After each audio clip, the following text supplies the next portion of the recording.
USS Indianapolis, CA-35. Here is the full story of the heavy cruiser USS Indianapolis, CA-35, from her construction, major service in WWII, the tragic sinking, to her legacy. Construction and early service. Indianapolis was a Portland-class heavy cruiser of the U.S. Navy. She was laid down 31 March 1930 and launched November 1931, commissioned in November 1932. USS Indianapolis, CL/CA-35, was a Portland-class heavy cruiser of the United States Navy, named for the city of Indianapolis, Indiana. Launched in 1931, she was the flagship of the commander of Scouting Force 1 for 8 years, then flagship for Admiral Raymond Spruance from 1943 to 1945, while he commanded the Fifth Fleet in battles across the Central Pacific during World War II. In July 1945, Indianapolis completed a top-secret, high-speed trip to deliver uranium and other components for Little Boy, the first nuclear weapon used in combat, to the Tinian Naval Base, and subsequently departed for the Philippines on training duty.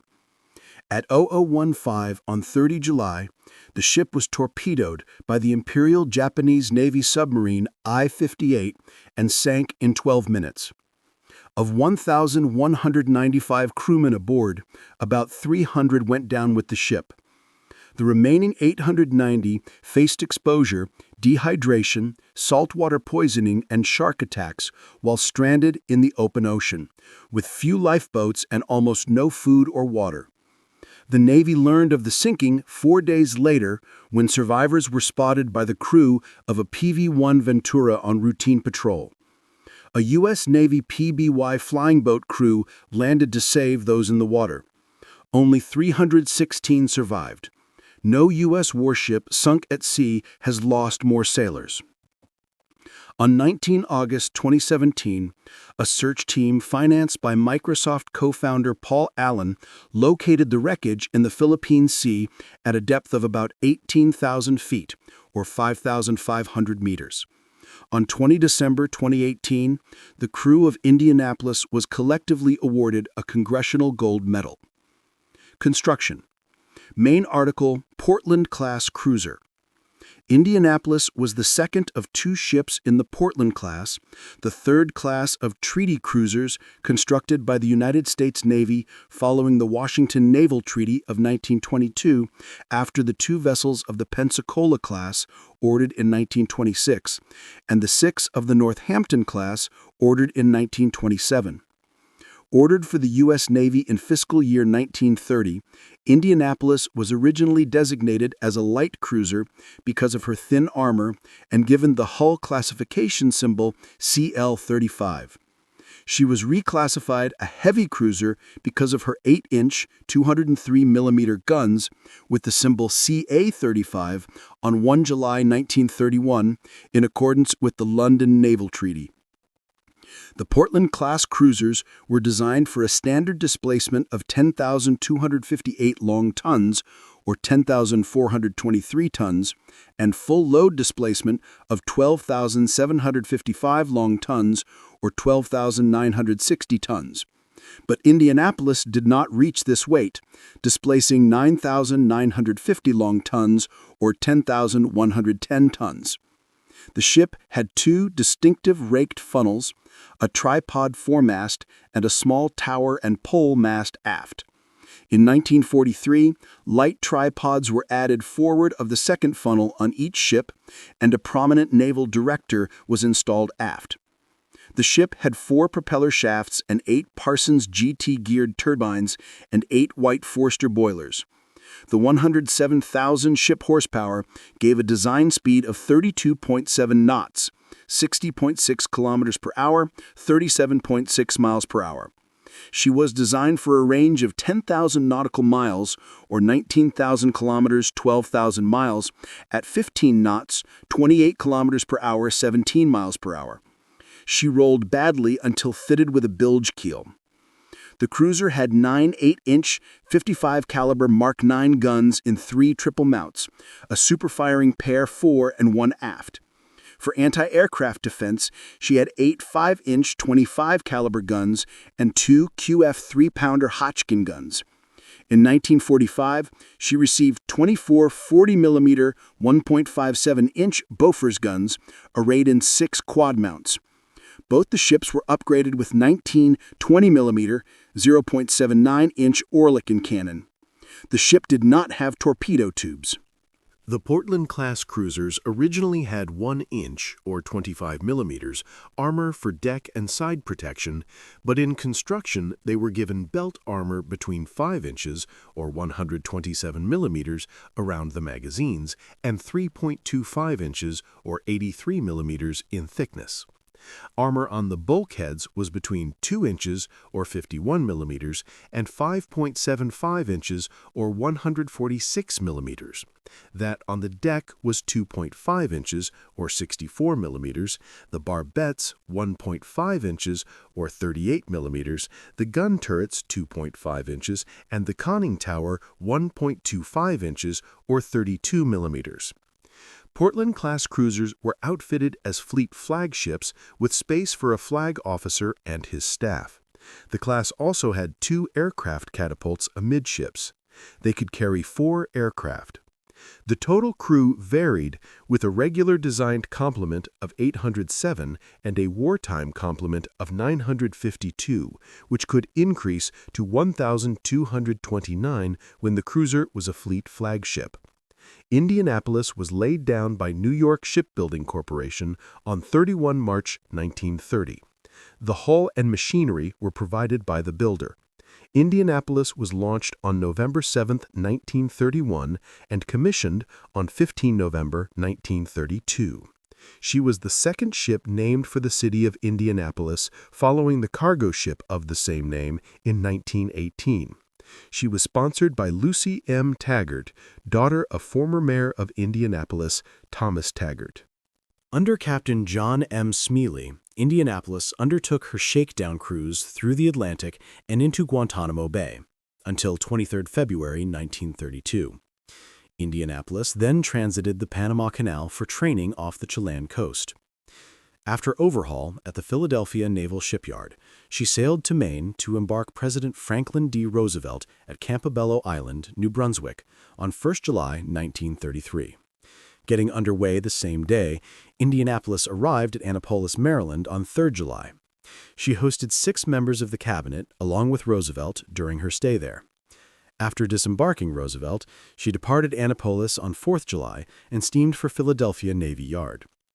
On 6 September, she embarked United States Secretary of the Navy Claude A. Swanson for an inspection of the Navy in the Pacific. Indianapolis toured the Canal Zone, Hawaii, and installations in San Pedro and San Diego. Swanson disembarked on 27 October. On 1 November 1933, she became the flagship of Scouting Fleet 1 and maneuvered with the force off Long Beach, California. She departed on 9 April 1934 and arrived at New York City, embarking Roosevelt for a second time for a naval review. She returned to Long Beach on 9 November 1934 for more training with the Scouting Force. She remained flagship of Scouting Force 1 until 1941. On 18 November 1936, she embarked Roosevelt for a third time at Charleston, South Carolina, and conducted a goodwill cruise to South America with him. She visited Rio de Janeiro, Brazil, Buenos Aires, Argentina, and Montevideo, Uruguay, for state visits before returning to Charleston and disembarking Roosevelt's party on 15 December. President Roosevelt underwent his crossing the line ceremony during this cruise on 26 November. An intensive initiation lasting 2 days, but we have all survived and are now full-fledged shellbacks. World War II. On 7 December 1941, Indianapolis, leading Task Force 3, Indianapolis and destroyer minesweepers Dorsey, Elliott, and Lamberton from Mine Div 6 and Southard and Long from Mine Div 5, was conducting a mock bombardment at Johnston Atoll during the Japanese attack on Pearl Harbor. Indianapolis was absorbed into Task Force 12 and searched for the Japanese aircraft carriers responsible for the attack, though the force did not locate them. She returned to Pearl Harbor on 13 December and joined Task Force 11. New Guinea Campaign. With the task force, she steamed to the South Pacific, to 350 miles or 560 kilometers south of Rabaul, New Britain, escorting the aircraft carrier Lexington. Late in the afternoon of 20th February 1942, the American ships were attacked by 18 Japanese aircraft. Of these, 16 were shot down by aircraft from Lexington, and the other 2 were destroyed by anti-aircraft fire from the ships.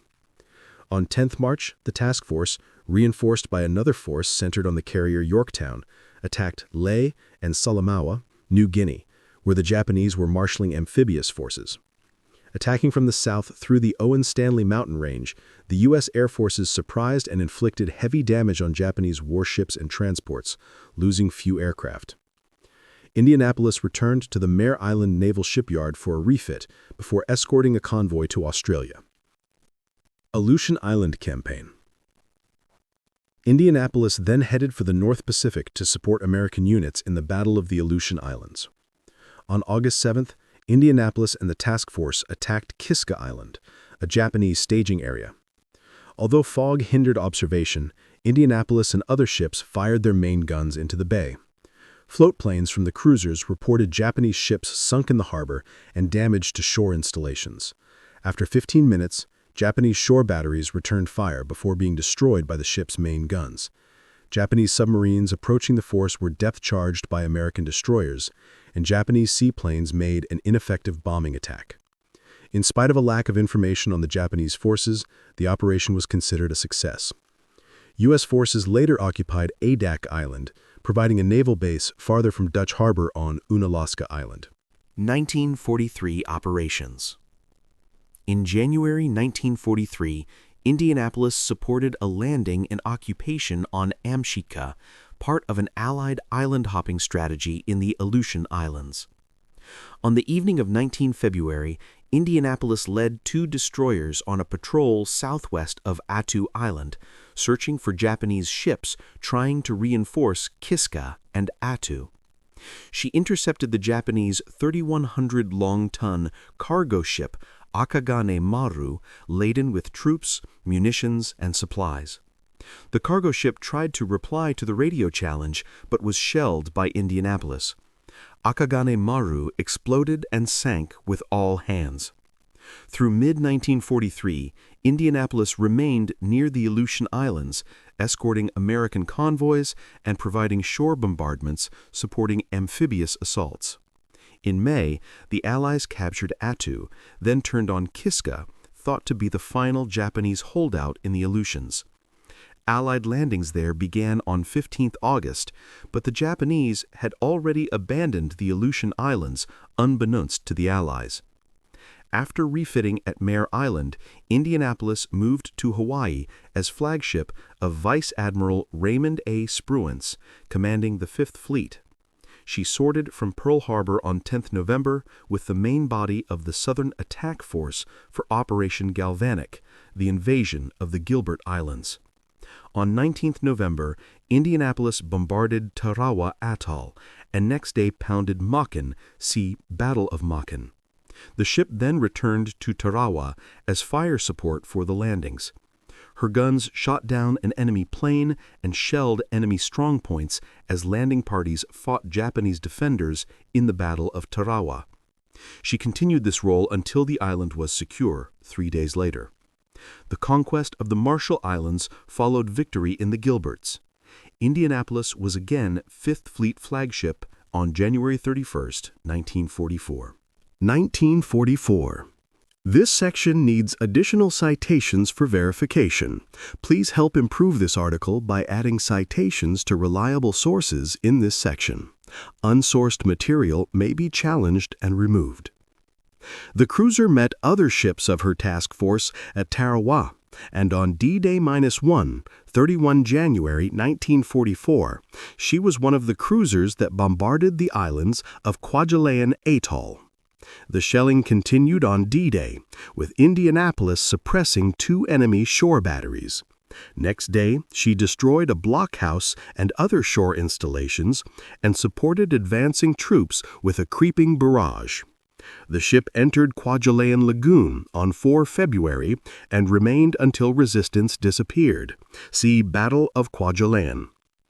In March and April, Indianapolis, still flagship of the Fifth Fleet, attacked the Western Carolines. Carrier planes at the Palau Islands on 30-31 March sank 3 destroyers, 17 freighters, 5 oilers, and damaged 17 other ships.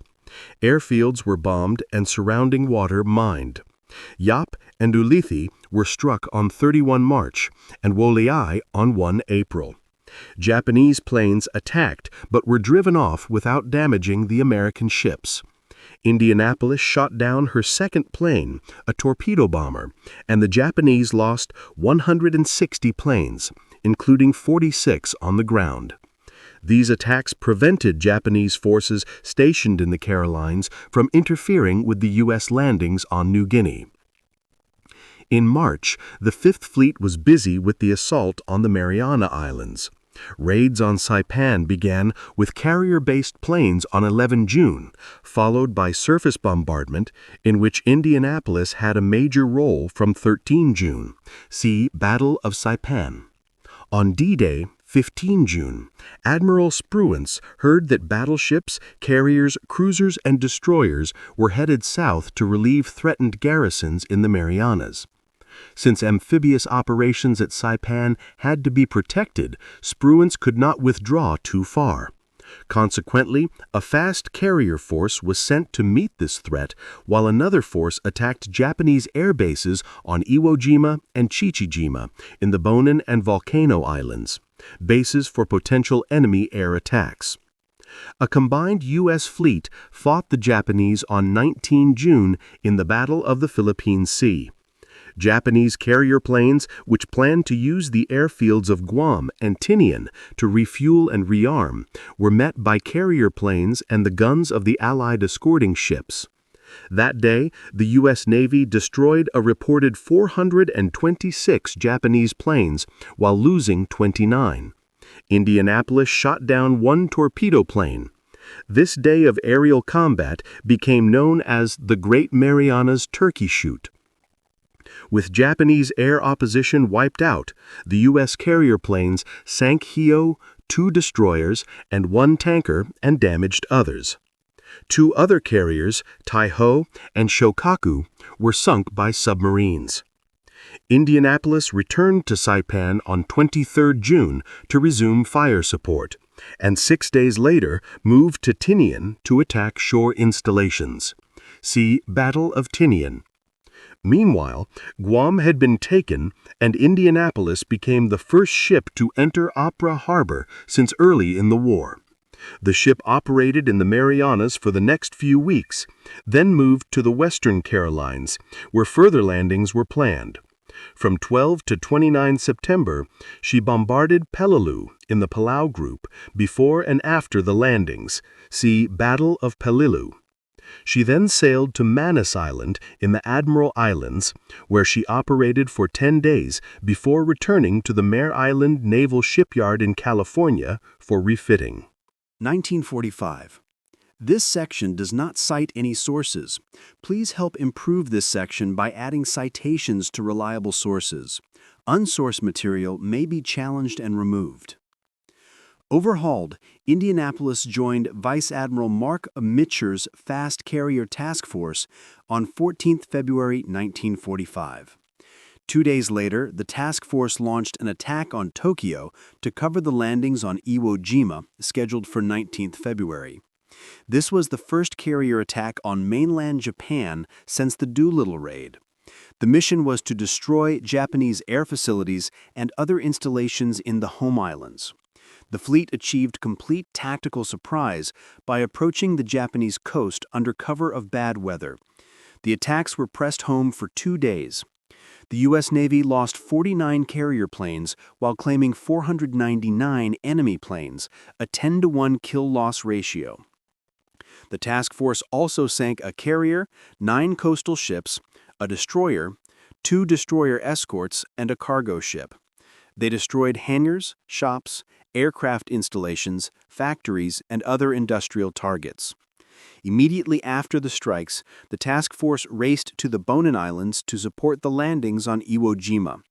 The ship remained there until 1st March, protecting the invasion ships and bombarding targets in support of the landings. Indianapolis returned to VADM Mitcher's task force in time to strike Tokyo again on 25th February and Hachijo off the southern coast of Honshu the following day. Although weather was extremely bad, the American force destroyed 158 planes and sank 5 small ships while pounding ground installations and destroying trains. The next target for the U.S. forces was Okinawa, in the Ryukyu Islands, which were in range of aircraft from the Japanese mainland. The fast carrier force was tasked with attacking airfields in southern Japan until they were incapable of launching effective airborne opposition to the impending invasion. The fast carrier force departed for Japan from Ulithi on 14th March. On 18th March, she launched and attacked from a position 100 miles or 160 kilometers southeast of the island of Kyushu. The attack targeted airfields on Kyushu, as well as ships of the Japanese fleet in the harbors of Kobe and Kure on southern Honshu. The Japanese located the American task force on 21st March, sending 48 planes to attack the ships. 24 fighters from the task force intercepted and shot down all the Japanese aircraft. Indianapolis was assigned to Task Force 54 for the invasion of Okinawa. When TF-54 began pre-invasion bombardment of Okinawa on 24th March, Indianapolis spent 7 days pouring 8-inch shells into the beach defenses. During this time, enemy aircraft repeatedly attacked the American ships. Indianapolis shot down 6 planes and damaged 2 others. On 31st March, the day before the 10th Army, combined U.S. Army and U.S. Marine Corps, started its assault landings, the Indianapolis lookouts spotted a Nakajima K-43 Oscar fighter as it emerged from the morning twilight and dived vertically towards the bridge. The ship's 20mm guns opened fire, but within 15 seconds, the plane was over the ship. Tracers converged on it, causing it to swerve, but the pilot managed to release his bomb from a height of 25 feet or 7.6 meters, then crashing his plane into the sea near the port's stern.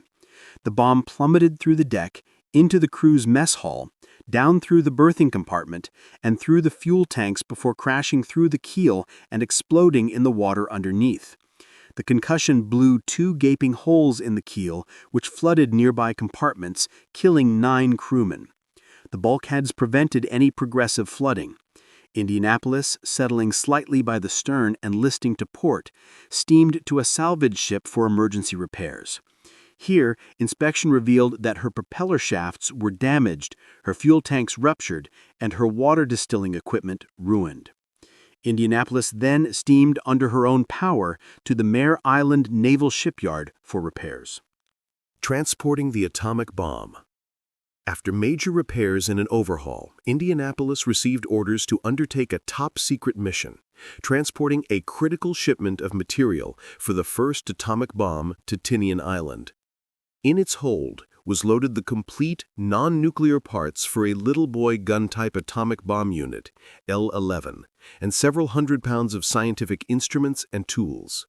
Also on board was the bomb's enriched uranium projectile in the form of 38.5 kilogram, 85-pound discs, which were kept inside of a lead-lined steel container that was bolted and chained to the floor of Captain McVeigh's quarters for the duration of the journey. 2 representatives of the Manhattan Project, Major Robert R. Furman and Dr. James F. Nolan, accompanied them on the journey incognito. Nolan, the chief medical officer for Project Y, was there to monitor the uranium's radioactivity. Nolan was frequently seasick on the journey, which he used as an excuse to surreptitiously monitor the container. Indianapolis departed San Francisco's Hunters Point Naval Shipyard on 16 July 1945. Within hours of the Trinity test in New Mexico.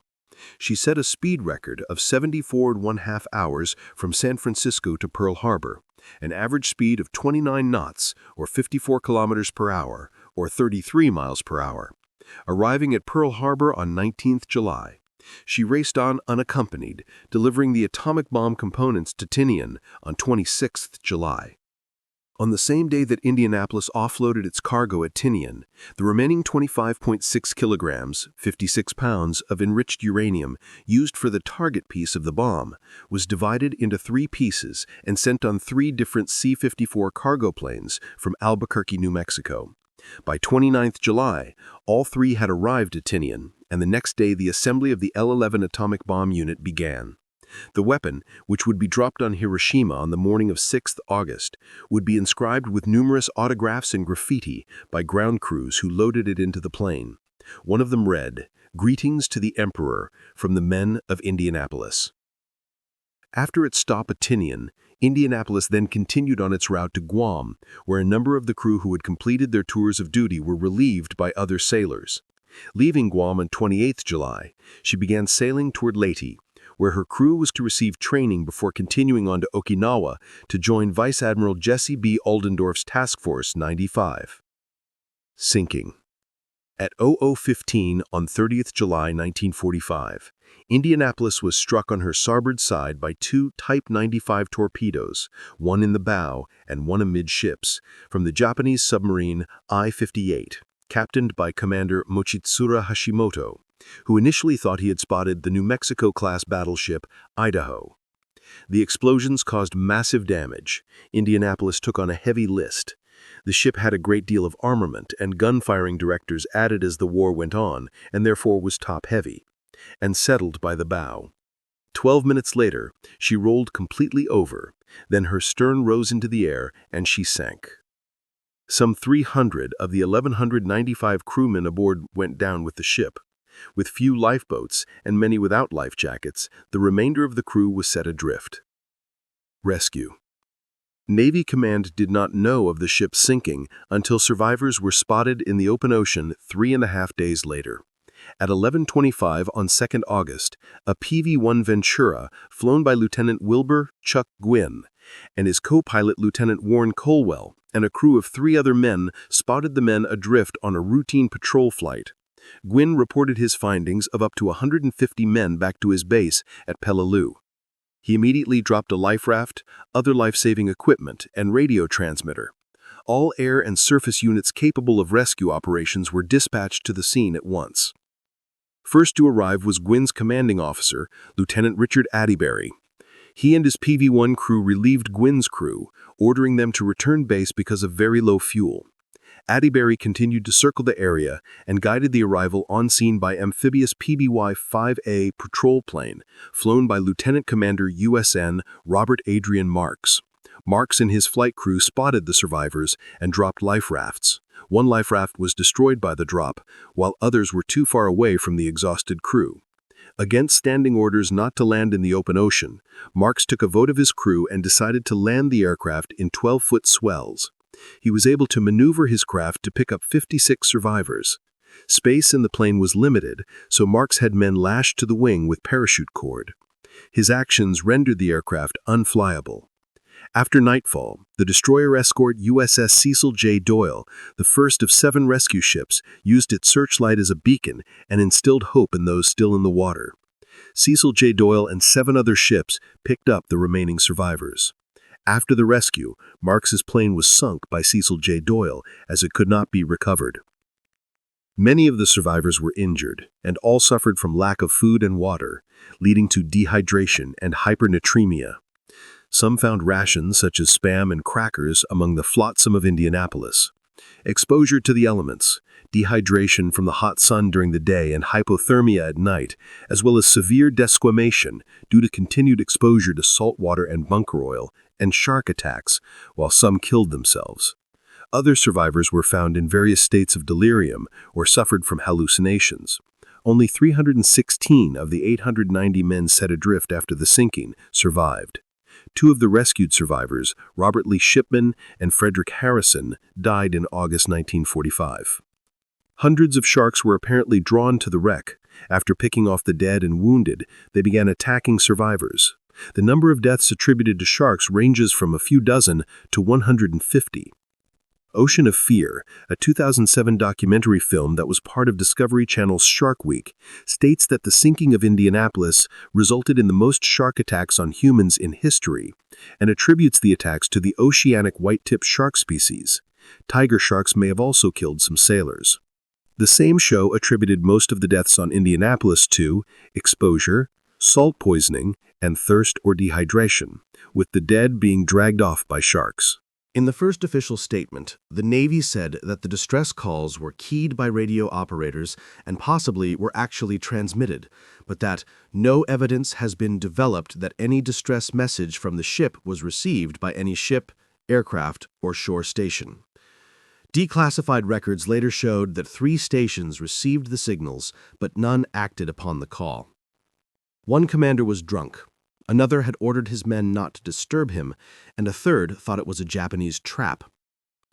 Immediately prior to the attack, the seas had been moderate, the visibility fluctuating but poor in general, and Indianapolis had been steaming at 17 knots, 20 miles per hour, 31 kilometers per hour. When the ship failed to reach Leyte on 31 July as scheduled, no report was made that she was overdue. The Navy then created the Movement Report System to prevent such disasters in the future. Court-martial of Captain McVeigh.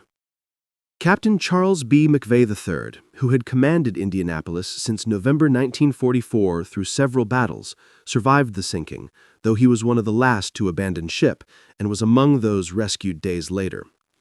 In November 1945, he was court-martialed on 2 charges: failing to order his men to abandon ship and hazarding the ship. Cleared of the charge of failing to order abandon ship, McVeigh was convicted of hazarding his ship by failing to zigzag. Several aspects of the court-martial were controversial. There was evidence that the Navy itself had placed the ship in harm's way. McVeigh's orders were to zigzag at his discretion, weather permitting. However, McVeigh was not informed that a Japanese submarine was operating in the vicinity of his route from Guam to Leyte.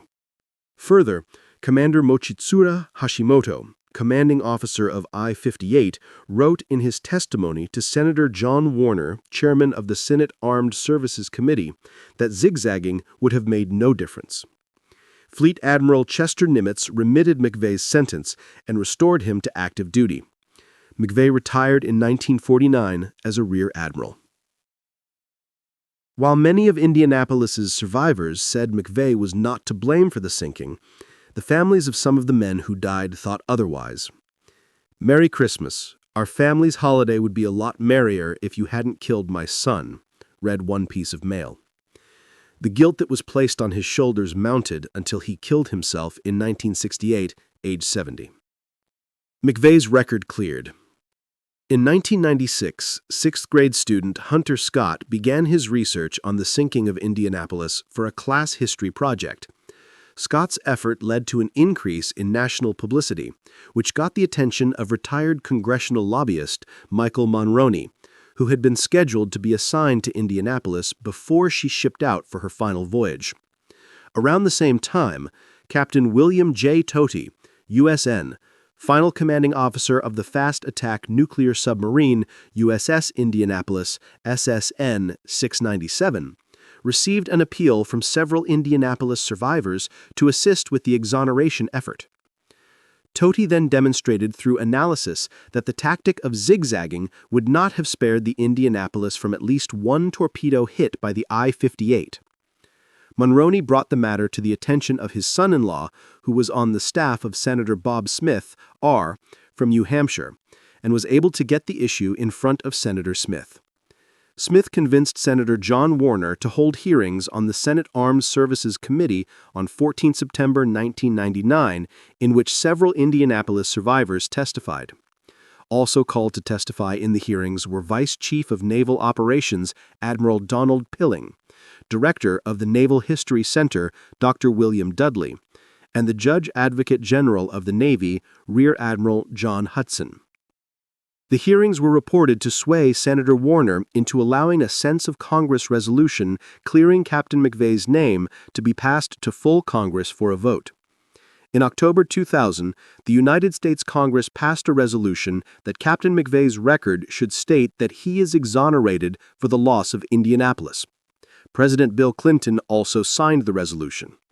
The resolution noted that, although several hundred ships of the U.S. Navy were lost in combat during World War II, McVeigh was the only captain to be court-martialed for the loss of his ship due to enemy action in combat.